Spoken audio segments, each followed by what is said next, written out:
Hello.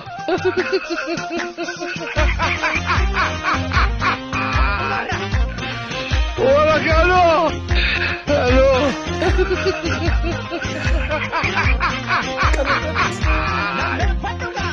Hola, Carlos. Hello.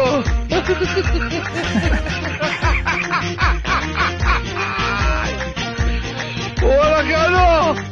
Hello.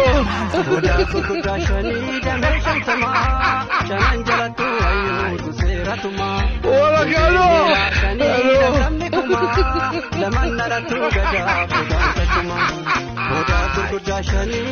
Hola, Carlos. Akkam jirtu har'as akkuma baratame viidiyootti bohaaraa irraa barannuun walitti deebinee jirra hanga dhumaatitti nafaan tura viidiyoo torban kana sooshaal miidiyaa hawaasaa irratti haasaa guddaa ta'e viidiyoon kunniinis hin jira hanga dhumaatitti nafaan tura namoonni yeroo jalqabaatiif gara chaanaalii kanaa itti dhuftan subscribe godhuudhaan maatii chaanaalii kanaa ta'a like godhaa isiniif salphaadhaan baay'ee na fayyada yaada keessan yaada kamiyyuu haa ta'uuti koomentii irratti na barreessa.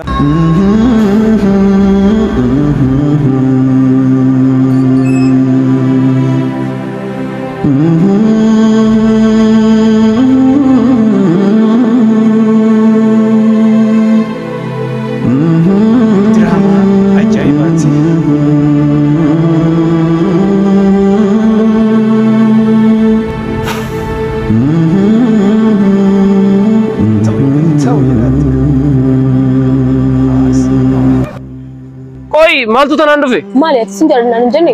Wanu man si jalan dufe kuno sidun gochu de mami. Silano jalate khara serati malan nagal fatta male khara gubbat nan dun gochu te.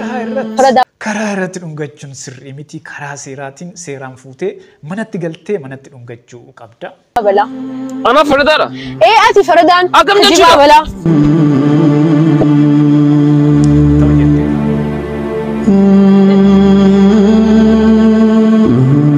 Daa'ima kana jedhaa daa'ima dandeettii addaa qabu. Balbadu billi kennu aannan ani billi daalin bitamu. Billi daalin bitamu. Atau maal jettaa warra akka jedhe. Hasan. Hasan. Hasan. Amma TikTok irra hojjechuun barumsa keetti gufuus hin ta'u. Basuu maal jettaa nan jedhu. Iyya san gargaaraa jedhan. Ofiyyuu iyya tamaadhi iyya san gargaarta. Qabaachuu qofa yaadaan isin danda'a. Kutaa tokko galta. Natti fakkaatu waan keejjila wanti na dabarsan itti fakkaata. Dandeettiin isaa nama ajaa'ibsiisa hanga xumuraatitti ilaalaa jedha. Maaloo boqote. Namitti ishee kennaa jedhan sana jechuudha. Namni dhalatee guyyaa tokko waan gaarii hojjetu jireenya isaa keessatti akka waan gaarii tokko hojjetee hin beeku. Yoo hin ajjeesne namitti sana laa bilbiliifam. Naa bilbiliif waan sinna goote hin beektooti. Bilbiliif. Ajjeesina mootummaa harka kennaa. Bilbiliif. God have mercy upon Bilbila amma dafii. Bilbili dafii. Hello. Embokote. Maaloo boqote. Boqote nama gaariidha mikoon wayyoo. Nama gaariidha bar wayyoo kennaa wayyoo. Fakkeessitu namni tokko akkanatti fakkeessa. Tibu maal taate? Maal ni ata deba fadhi malee hojiidhaan galee hargal fitaara boqotaara itti malee maal jettee? Adeba fadhi malee. Ilma namitti yoom duuti waan gaarii. Nduutu namitti tu duutee hin bade.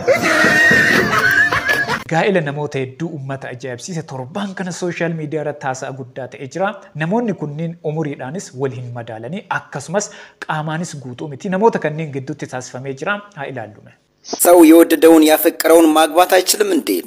ምንድነው? ከሰው ህይወት ውስጥ ውጡ እንጂ የፈለገችውን የተመቻትን አግብታለች በቃ ፔሬድ። ያበሻ ወንድ ጠፍቶ ነው ወይ የተቆራረጠ ወንድ አገባች ምናምን ምን አገባችሁ እናንተ ስራችሁን ስሩ ዝም ብላችሁ። እሷ የወደደችውን ያፈቀረችውን አግብታለች።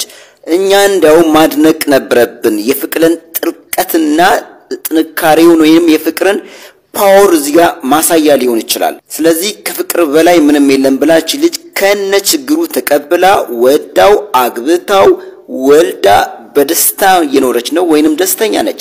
ስለዚህ ሌሎች ትዳርን ለመበጥበጥ ላይፏን ለመበጥበጥ ለማፋታት የሚመስል አይነት ነገር መሃል ላይ ገብታችሁ ያበሻ ወንድ ጠፋ ወይ ብር ብላ ነው ብር ፍለጋ ነው እኛ ምን አገባን በቃ ምንም ትፈልግ ተመችቷታል አገባች። ስለዚህ ከሰው ትዳር ውስጥ ውጡ። የሰው ህይወት አትበጥብጡ። እኔ በእውነት በጣም አድናቂዋ ነኝ። በቃ nama qaamni isaa guutuu hin taanetti nama umuriidhaan isii madaalletti akkamitti heerumti qarshiidhaaf jetteeti malee jaalattee hin jirtu jedhanii namoonni hedduu yaada irratti kennaa turanii. An jaaladhee natti tolee itti heerumee jira. Kanaafuu jireenya keenya keessaa baya. Jireenya keenya hin diigna jettee yaada irratti kennitee jirti. Kanaafuu sirriidha. Namni waan isatti tolee wajjin jiraachuu danda'a waan ta'eef namoonni jireenya namaa diigaa jirtan jireenya namaa keessaa baya. Nutti garsiisamuu qaba libbi qirxii bitta alzamaanii nutti garsiifamuu qaba barsiisuu qabdaati yookaan yoo ta'e mushkila meeqaffaa fuutan abbaa zayitu meeqaffaa fuutan مرة كم زويتها كم ساعة كم يوم ده كويس اتجارسيسو كم ده ده بنتي بسنة على الرجال لقى ربي سيو كإنسان على الرجال إيسا تورا وتركنا بيا كمير الروتة مأشرت namoota akkanaa gidduutti taasifamaa jira. Ati qarshiidhaaf itti heerumte malee jaalatteeti miti jedhanii namoonni hedduu gaafii irratti kaasaa waan turaniif deebii kennanii jiru. Haa ilaallu. Sira guddaa heerumte jedha. Ati biyya lafaa kan leeqeetu. Biyya lafaa sindaine. Ayyee. Akkatu hin dabarre. Ayyee. Yoo garuu akka gartee wanni asaasoota wanni salaamee. Aisha uga mega fude, Hadiya uga mega fude, akas laaretin. Isa kana laane heeru male. Jaalala qaba isa qaba malee qashi tunetti. Atis waa inni waa nabi guddaa miti. Atis waa Aisha irratti qoomti. Dubbii dhugaa mee dhugaa dhufeete. Maashaallah maashaallah mee wabbutaka waan gaafa san qaraasifte sana malee irra beekeeffate. Nama si caalu akkamiin beekta? nama si caalu wanni beeytuun kabajaa fi jaalala inni si qabuuni namni tokko akka malee si kabajee akka malee si jaalanna si caalaa beeki nageenyaa jiraadhu. Biyya keenya keessatti nama ibsaan badee hin beekne eenyu inni? Walumaa galatti chaarjirii kana gaafatti keenya jennu asirraa mee fakkeenyaa fudhannu kuni gaafa keessaa hojiin jalqabu tajaajila jenereetira kana banattee gaafa jalqabdu kana pirees goota yommuu kana laayitiin kun hin dhufaa jechuudha. Akkuma asirratti argaa jirtanii asii immoo kana pirees goota inni kun immoo 600 fi 1,500 walumaa gala waattiinsaa 2,500 jechuudha. 2,500 jechuun walumaa galatti kilowaattii 2.5 jechuudha. Mee kana akkamitti kan hojjetu achirraa kompiitara gaafa kaasnu isinitti argisiisaa jechuudha. Asirraa kanatti fuudhee jechuudha. Kanatti fuudhee amma kanatti fuudheen jira. Muummeen ministeeraa Dr. Abiy Ahmed kalaqa kana ilaalchisuun waan namni hin ta'a jedhee yaada hin beekne hojjete jedhan. ከኢነርጂ አንፃር መቼም ዛሬ ያየሁት እጅግ አስደማሚ ፈጠራ ነው። አንድ ጊዜ 24 ሰዓት ቻርጅ ከተደረገ በኋላ ተጨማሪ ነዳጅ ሳይጠቀም ቻርጅ ሳይደረግ ራሱን ቻርጅ እያደረገ እስከ 50 አምፖል ማብራት የሚችል ምንም የኢነርጂ ግብአት የማይወስድ ድምጽ የሌለው በሳይዙም በጣም አነስተኛ የሆነ ኤስቴቲካሊም በጣም ቆንጆ የሆነ ፕሮዳክትን ያየ ነው። nama ofii keenna miine qofa osoo hin ta'in nama nu miidhes dhiifama gaafachuu qabna jetti. Nama si miidhe moo nama ofii keedhaaf miitee dhiifama gaafatta? Kaminne?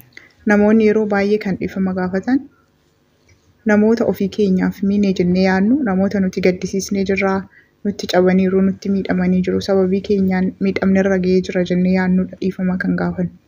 Namoota nu miidhanoo namoota nu madeessan sababii isaaniitiin cabni guddaan nurra ga'e sababii isaaniitiin keessi keenya madaa'e namoota akkasii nuti deemnee dhiifama ni gaafannaa. Namoota akkasii dhiifama gaafachuun garuu baay'ee waaqa birattis gatii jabaadha. Atis nama jabaa fi nama jabduu akka ta'e mirkaneessa. Mee namoota na miidhanii jiru na cabsanii jiru sababii isaaniitiin keessi koo madaa'eera jettanii yaaddan koomentii jalatti mo'isuudhaatu anatu sitti balleessee dhiifama naa godhi. Sodhaa nama sana dhiifama gaafadhaa. Ulfaataallee yoo ta'e gatii guddaa qaba. Dhiifama gaafadhaa dhiifamni gatii guddaa qaba. Nama ofii keessanii miitan qofaa osoo hin ta'in nama isin miidhes dhiifama gaafadhaa jettee jirti. Kanaafuu gatii guddaa qaba waan ta'eef dhiifama gaafadhaa. Akka addunyaatti biyya beekamtuudha. Biyyi yoo surree jiinsii uffatan hidhaa cimaa umurii guutuudhaan adabdu biyya kami? Umurii guutuu. Ameerikaa. Atoo. Chaayinaa. Hin arganne biyyi akka addunyaatti surree jiinsii uffachuudhaan lammiishii hidhaa cimaa umurii guutuu adabdu biyya kami? Komentii irra daakaa. Deebii gaafii kana komentii irratti na barreessa. Viidiyoon har'aa kana fakkaata. Viidiyoo kanneen akka bohaartanii fi barnoota irraa argattan abdii guddaa qaba. Namoonni hanga ammaatitti ilaaltanii maatii chaanaalii kanaa hin ta'in subscribe godhuudhaan maatii chaanaalii kanaa ta'a like godhaa isiniif salphaadhaan baay'ee na fayyada. Ana wajjin viidiyoo ta'anuun wal agarraa hangasitti yeroo gaarii.